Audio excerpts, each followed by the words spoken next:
Hello Mechwarriors, how is it going? Welcome to your daily dose of Mechwarrior Online. Today I am playing the Linebacker because I wanted to play some PPC shenanigans today, and the Linebacker has a very good chassis for that. It is a heavy mech that is very fast and has a lot of mobility, and on top of that it has very high mounts in the side torsos, and as you can see it is above cockpit level. It is the highest thing on my mech here, the PPCs, and that makes it so that you can shoot over cover very easily. Now the build looks like that. It's very straightforward. We've got two PPCs, one in each side torso, and yeah, I'm taking the lbk-prime right torso because it has an ER PPC cooldown quirk on that, and a bit of acceleration, deceleration, and a bit of armor. And the other torso here of the B variant has a laser duration, which doesn't help, but it has a turn rate skill and an additional armor as well. So therefore I took these two side torsos here because of the quirks that are coming with them. Yeah, I'm having 6 external double heatsinks plus the 4 that are coming with the engine, so I have 20 combined, which is great for cooling, and you definitely want that because PPCs are not the most heat efficient weapons. They have a heat generation of 14, which is amazingly high. And yeah, I try to build my build completely towards heat management so that I can sustain the fire and be a threat throughout the whole game. I have one targeting computer 1 here because that helps with the targeting time. I want to target weak spots if able, and it helps a bit with velocity and adds a bit of a critical hit chance. So having a targeting computer Mark 1 in such a build is always good. So if you have the tonnage for that, take it. It's just 1 ton, so and it helps a lot. The skills for the build look like this. Again, I wanted to have as much heat gen as possible, and therefore I have these nodes here and these down below. So I'm skipping, of course, the laser duration because this is not needed in this build here. But heat gen and velocity is what I wanted here. Problem is that I don't have enough skill points to maximize the build, and as you can see, when I get this velocity over here, I'm at 91. So this would be my optimized build. But yeah, apart from that, maxing heat management is, I think, a reasonable thing to do. And of course, we want to bump up the armor that we are getting from our quirks even more with the skills. And yeah, most of that is armor, no structure quirks, and therefore I went down the left path. There are a lot of skill nodes for armor enhancement here, armor hardening. And yeah, I'm taking these and not the ones on the right side because they are relatively hard to access. I'm taking speed tweak maximum and torso speed because my weapons are all torso mounted, and at some points maybe I want to shield with my arms. They are just empty, you don't have any weapons in there, so they are just additional armor. Therefore torso speed to shield and get the PPCs to the point. And I got maximum cool run here because I again want to use my double heat sinks as efficiently as possible. Therefore I take 5 cool run nodes on the run here. And I got 60% of radiator deprivation, and that is the build. I wish you all a lot of fun in the 2 games that are coming here. And if you have that, don't forget to leave a rating or subscribe to the channel if you haven't already. And now it's time to hit the battlefield. Alright, first game of the day. We are playing the Grim Plexus, we are playing Skirmish, and I pushed ahead a bit here in the Gulf 6 area because I wanted to harass the assault mechs. This is what I usually like when I have to, when I have a fast and mobile mech with a long range weapon. I want to play the harassment role, and this is what the Linebacker is extremely good at on open maps. So as you can see, I try to pin the enemy down by just distracting them, by attracting some fire, and of course I'm dealing damage at that range, so they can't just ignore me, but at the same time fighting back would pin them down in place, so they have to make a tough decision. And yeah, I'm just a really big nuisance in their flank, so this is what I try to do here. Unfortunately I couldn't shoot through that tank here, and yeah, it was kind of a desperate shot there, or just a lucky shot that did not connect. I don't know what I was hoping for. But yeah, there are still some assaults and some enemies down here in the Hotel 6, Hotel 5 area, and I just continue shooting. The assault there, that is an Atlas, is completely ignoring me, which is kind of smart of him, because I only can shoot his arm, and the arm of an Atlas is not really valuable. Instead I'm going for the Bushwhacker, which tries to encounter me with his Gauss rifle, but I definitely have more range and I have the better setup for that. So the Bushwhacker is not that scary. Nonetheless, I try to regroup at some point because I don't want to put up with them anymore, and I'm getting a bit of return fire here. So regrouping would be the best idea now, since I see that they are trying to get to me, so they try to close the distance, and therefore I'm dropping here, I'm getting back to the team, I'm getting back to Golf 7 area, and I decided that it was enough harassment for the time being. Now that I've got regrouped, I want to shoot at targets of opportunity. So as soon as somebody pops up, it will get shot with my PPCs. So this is a thing that I can provide here. Just some random fire there, and I find my bushwhacker body, get one shot out, get back to cover, let my weapons cool down again, and then I'm searching for another target. You can see that my reticle is relatively hectic here. So I want to shoot as soon as my PPCs are ready again. And yeah, I try to run around the battlefield, get myself some target, pop up here and there, and yeah, get some nice big holes into the enemy's armor. So you're dealing basically 30 damage with that. Only 20 of that is pinpoint, the rest is splash damage, but still 30 damage with every shot. So make these shots count. This is important. Whenever your weapon is off cooldown, try to shoot, and then you deal a lot of damage in the long run.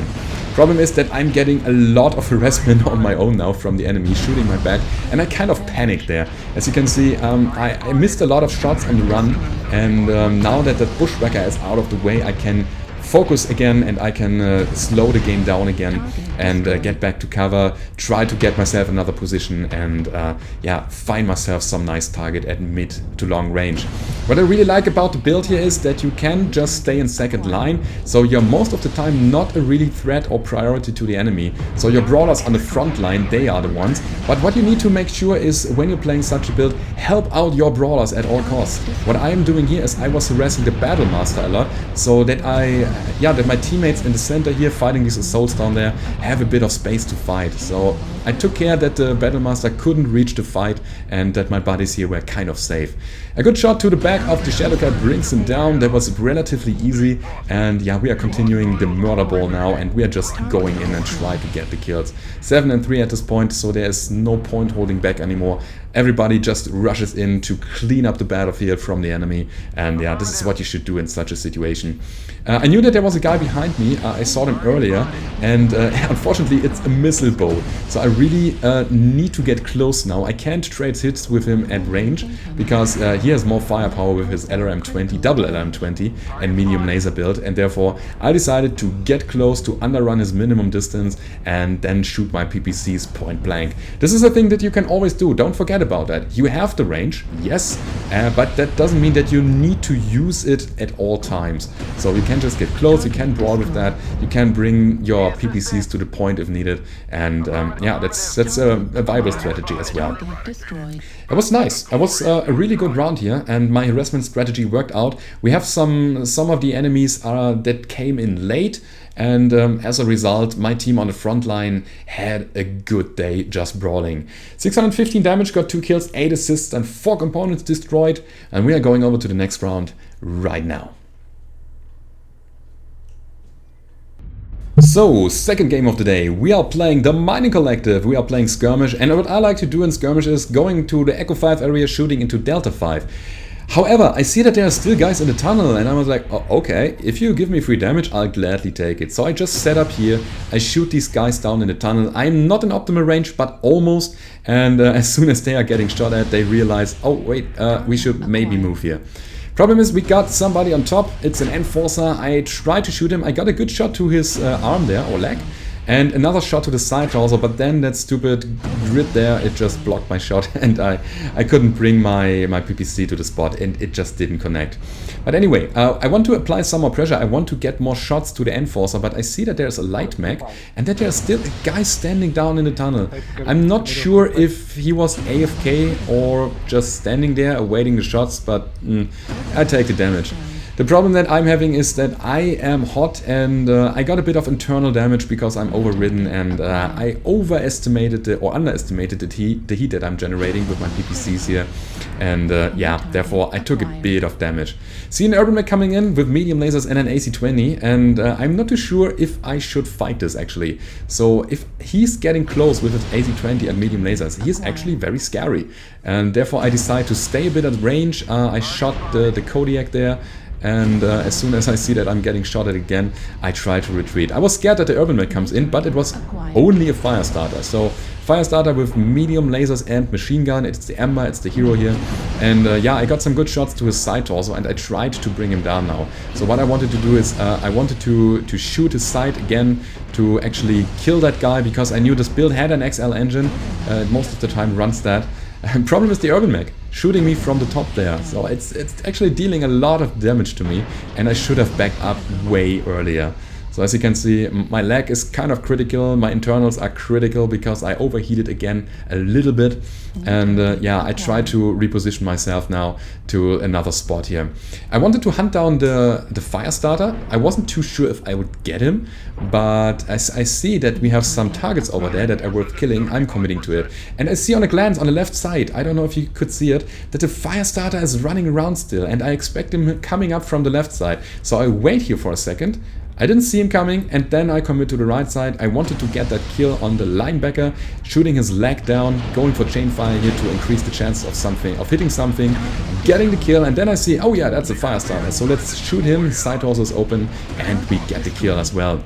Turning around because I wanted to get the kill here as well, so I kind of was in a blood rage, but as I see that my mediums and lights already are taking care of that guy, I turn back and I want to get to the center again. So that was a nice example of how to screw up your heat management.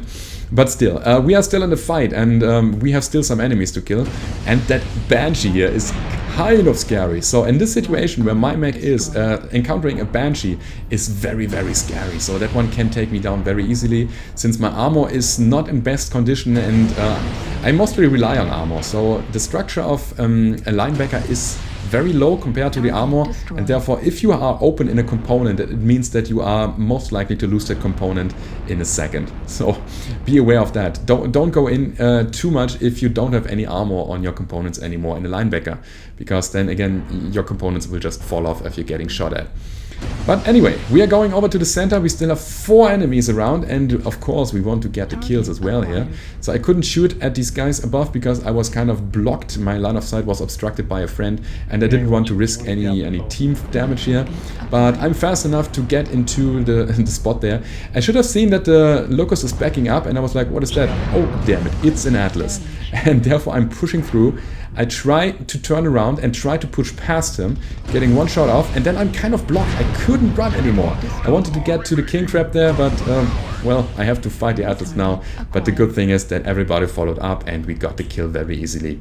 There was a Battlemaster running around, which was critical as well. I wanted to get the kill, and therefore I hunted him down. I tried to go for another chain fire attempt here to get the kill, to increase the chance of hitting something. But somebody else with small pulse laser got the kill. But it's fine. I mean, we are playing a team game here, and we are winning and losing as a team. So why not give somebody else the glory here? I got a supply cache, and to be honest, I forgot about that and opened it later in one of my live streams. So sorry about that. I can't show you what was in there. Probably an Ultra AC5 or so. But anyway, 645 damage, got 2 killing blows, 7 assists, 2 kills damage dealt, and 3 components destroyed. And yeah, that's your daily dose for today. I hope you liked it. And if you did, don't forget to leave a rating or subscribe to the channel if you haven't already. And if you want to support me, go down to the description. There's the link to my Patreon page. There you can get some fancy bonus material and rewards out of that. And I hope to see you on the battlefield. Goodbye.